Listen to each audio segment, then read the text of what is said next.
السلام عليكم ورحمة الله تعالى وبركاته. ما شاء الله meel fiican baan maraynaa. Waa cashirkii noogu dambeeyey introduction aan accounting ka bixinayno. Kadibna haddii uu alla idmo waxaan hore ugu sii geli doonaa programmeskii saddexda ah midkii noogu horeeya oo ah Cookbook. Ayaan sii bilaabi doonaa. Cashirkan ayaan kusoo gabagabeynaynaa waxyaabihii introduction ka ahay oo accounting aan ka bixinayno wardhac ahay. Okay, aad baad u mahadsan tahay. Ila soco. Haddii casharada hore aad soo daawatay 10 transactions ayaan soo qaadanay oo transaction analysis ah. Dhacdooyinkii marka aan soo sameynaynay oo maalin walba wax nala ka iibsanayay, maalin aan wax soo qaadanaynay, maalin aan wax soo iibsanayno oo sidaas ku socday ayaan waxaan rabnaa maanta inaan summary ka samayno kadibna aan xisaabta shirkadda aan xirno aanan ogaano in la faa'iideeyay la khasaaray. waxaan ogaanaysaa transaction walba ama accounting walba ama shirkad walba marxaladahan ay soo martaa. dukaanka lacaga la geliyaa, kadib wixii gadma waxaa la soo qaataa, qarashaa la galaa, saas sida loo wado. ugu dambeys markay sanadka ama biluhu ay dhammaadaan kadib waxaa la diyaariyaa summary-gan. marka summary of transactions aan gelinaa dhacdooyinkii aan soo aragnay inaan summary ka samayno. dhinacan fiiri cash wax allaala wixii na soo galay wixii naga baxay. account receivable waa deynta aan dadka ku leenahay, wixii qiimaha dadka ku yeelanay iyo waxyaabaha iska keeneen. supplies waa kana equipment-ii. dhinaca kale fiire account payable deymihii, capital-kii, drawing hadduu jiro, revenue-ga, expenses-ka inta waa noo diyaarsay. marka maxaa la sameynaa transactions-ki 10kii dhacdo ayaan rabnaa inaan summary ka samayno. 5,000 oo cash aan soo gashay, haddana 7,000 naga baxday, 1,200 oo cash aan soo galay, 1,500 oo cash aan soo galay, 600 oo meel aan naga baxday, 900, 200, 250. hataa haddii aad u xusuusto transactions ay ku soo dhaceen xataa waa lagu sheegaa dhacdadan macnaha saas markii dhacaysay oo intaan baxaysay transaction 7 ayaan soo maraynay, gadaal ugu laaban kartaa. 250 kan waa xayisiintii hadda ka hor aan macnaha aan gelaynay lacagteeda aan iska bixinayna. hadda aad u xusuusto ayadana waa cash kale naga baxay, 600 oo marana soo gashay, 1,300 oo marana naga baxay. ugu dambeyn marka fiiri cashka hadda shirkaddu ay haysato ama shirkaddan cashka hadda noo yaala meeqa waa 8,050. account receivable fiiri deymaha dad ku leenahay 2,000 oo deynaha ku yeelanay, 600 mar iska keeneen. hadda maxaa naga maqan oo deyna 1,400 noo maqan oo aan deyn dad ku leenahay. hantideena aan ku xisaabtanayna waa ka suganayna. supplies-ka alaabta yararka meeqa lacagteedu ku fadhidaa 1,600. alaabta waaweyn oo equipment-ga qalabka computer-ka meeqa waa idan lacagtii noogu fadhiyaan oo noola yaalaan 7,000 waa. okay, dhinaca kale fiiray total dhinacan meeqa uu soo noqdo marka 18,050. dhinaca kale fiiray deymaha macnaha dadku nagu leeyihiin anagana lagu leeyahay tan account payable 1,600 marana ku yeeshay, 250 marana ku yeeshay, sidii 250 iska bixinay, 1,600 aad deyn aan ugu harsan. capital-ka fiiray meeqa lagu bilaabay dukaankan 15. drawing ma jira 1,300 drawing oo lacag lala baxay ana qofkii iska lahay la baxay. revenue ma jirta 4,700. expenses meeqa waaye 1,950 oo qarashaana galay. intaan revenue baan raadinayna. okay, marka ma isleegin labada dhinac 18,050, 18,050. mar walba maxaa la leeyahay 18,000 kan 18,050 oo hadda asadaan haynaa xaguu ka yimid 1,600 waa deyn, 15,000 hore dukaanka loogu bilaabay. kuwaan macnaha walba wax hadda maynayso oo jarmay waay dhib ma laha. 4,700 waa revenue. intaas markaan isku darna maxaa laga jiraa 1,300 lala baxay iyo 1,950 oo qarash. ayadana meeqay noqonaya marka 18,050 waa kaas. marka labada dhinacaan waa hantida aan hayno, dhinaca kalena maxaa laga ogaanaa hantidaan la hayo, inta deynta ah, inta revenue-ga waxaas laga ogaanaa. summary-gan inuu aad ku anfacaan rajina. wixii dhan oo soo koobay wixii dhacdo soo dhacay hal baga lagu soo koobay oo accounting fiiray faa'iidaas u leeyahay. halaalo wixii dukaanku soo shaqeynaya bilahan dhan hal meel lagu soo koobaa. meesha dhageysan marka waxaa la yiraahdaa financial statement yaa jira. bayaan lacageeda la yiraahdaa bayaan statement-yada la sameeyo markii safirka la joogo waana muhiim waliba.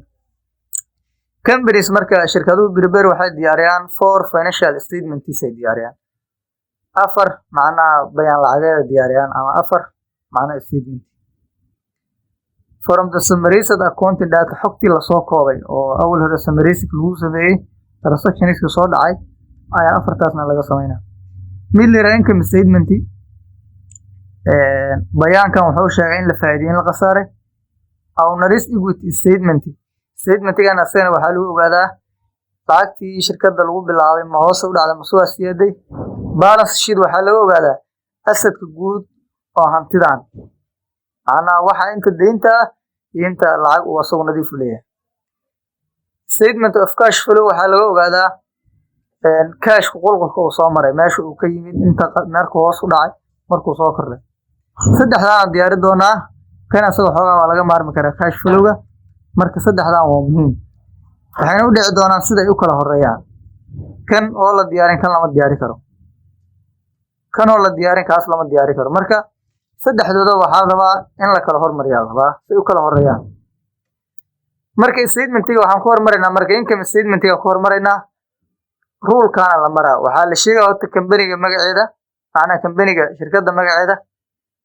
statement-ga la diyaaraya wuxuu yahay bisha waliba bil dhamaadkeeda ayadana la sheegay ama sanad dhamaadkiisa marka xisaabta la xiraayo macnaha statement-ga la diyaarayo bil dhamaadkeed sanad dhamaadkeed ana sanad dhamaadkiisa soo loo rabaa income statement aan ku soo koobo waxaa la yiraahdaa profit or loss statement oo computerized account ku yaqaana bayaankan wuxuu sheegaa in la faa'iideyn la qasaaray maxaa soo gala bis revenue iyo expense wixii aad soo gala akoonada revenue-ga oo faa'iidada iyo akoonada expense oo qarashka bis ay imaanayaan asad iyo deyn iyo waxaas ma loo rabo meesha maxaa la leeyahay marka revenue waa ciwaanka guud macnaha hadduu badan yihiin waa la taxaa surface revenue ajira oo 4700 sales anaga maana sameyn faa'iidada adeeg aan qabanay oo 4700 naga soo gashay faa'iido kale oo qabanay ma jirtaa shirkadda intaan soo shaqeynayna maya hay expense fa loo gudbaa expenseska qarashaadka aan galnay meeqo ahay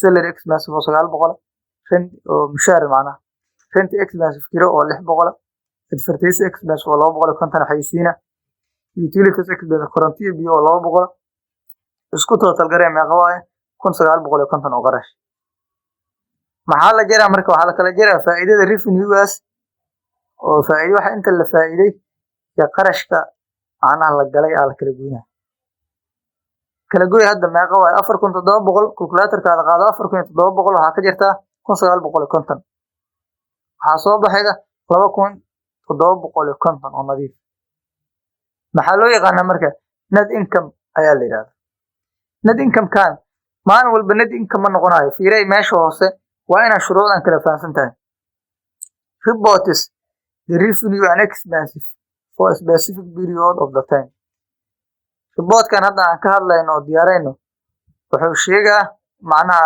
waxaa lagu soo muujinaa faa'iidada iyo khasaaraha ka sameeyay waqti cayiman sida hadda halkaas bilow aan soo shaqeynayno kala September erayadana la markii aan fahanto net income goormo imaana net income waxaa la yiraahdaa dakhli nadiif ah la yiraahdaa ana qarashki laga jaray wuxuu imaana revenues exceed expense net income goormo soo baxa markii faa'iidadu ay ka badato qarashka net loss waxa la yiraahdaa asagana goormo soo baxa expense exceeds revenue markii uu qarashka faa'iidada ka bato hadda marka fiiray net income waxaan soo baxay meeqa waa 2750 Soomaa yaa badan faa'iido qasaar faa'iido badan saas darteed marka waxa la leeyahay net income soo baxay waa faa'iidna la leeyahay haddii qarashku uu badnaado 4000 hala maxal la helaa net loss qasaaro weyn aan galaan la helaa inaad fahantaan jeclahay marka waxaa jirta dhacdo kale oo imaato la yiraahdo break even bonus la yiraahdo labada shaad isla ekaadaan oo no gain no loss oo san jirin wax siyaadana aysan jirin wax qasaarana aysan jirin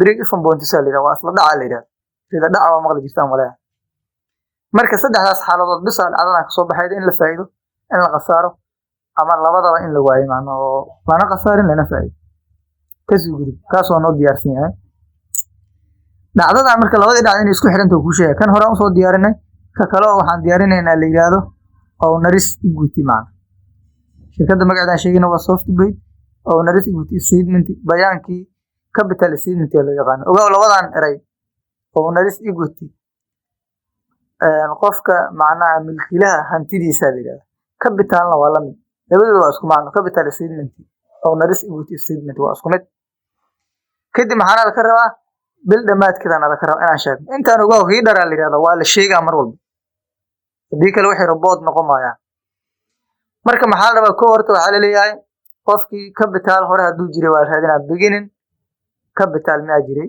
Rainil capital statement September 1 September markay wanaad oo shirkadan la bilaabay capital hore ma jiray oo macna shirkad hore u soo shaqeynaa ma waa zero ka soo add investment waxa la wixii maalgelina waa isku dardareen maalgelinta dhan waa isku dardareen hada hal maalgelin bisa jirta 2 3 hadii jiri laan waa isku dardareen kadib maxaa ku soo daray net income haduu jiro ama waxa ka jiray net loss haduu jiro ugu dambeys marka maxaa sameeynaa meeshan waxa ka sii jiri doonta dharooyinka lacagta lala baxay intaas ay imaanayaan investmentiga wixii maalgelina wixii lacag la bixitaana iyo wixii tusaalahan macnaha income mar walba maxaa la rabaa fiiri meeshan income mar walba iska noqonaydo kii hore wixii ka soo baxay bayaanka hore diyaarina wixii ka soo baxay imaanayaan waa fududeynayna marka investment uu meeqo 15000 waxa lagu daraa 2750 oo faa'iido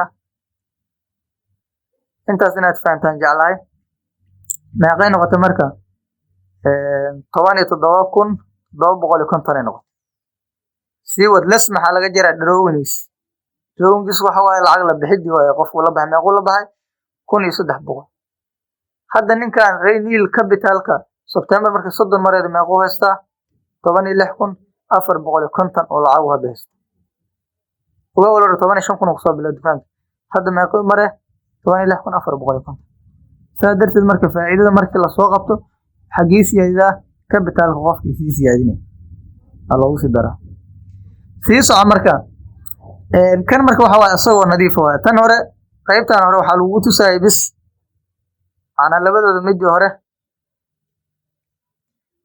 ayadoo macna 250 kan in qaybtan lagu sii daray lagu tusaa bis bayaanka statementiga oo nadiifana hadda waa kana 15 dukaankan lagu bilaabay 2750 waa faa'iido la sameeyay 17750 isku noqonay waxa ka jiray dharowniska 1300 saas ninkan wuxuu ku heystaa 16450 ku heystaa statementigan marka indicators wuxuu muujinaa dariisoon sababaha way owners equity ana sababta hantida lagu bilaabo dukaankaas increase ay u siyaaday oo decrease ama u yaraatay during the period xilligaas ayman inta lagu jiray hadda ma dareemi kartaa sababta u soo siyaaday faa'iidadan badan oo la sameeyay soo siyaaday darteed si gudub qaybtaas markay noo diyaarsantay ogaa waxaan saas inay isku xigaan rabaa marka hore income ka diyaarinay statementiga oo owners equity statementiga diyaarinay hadda balance sheet galina marka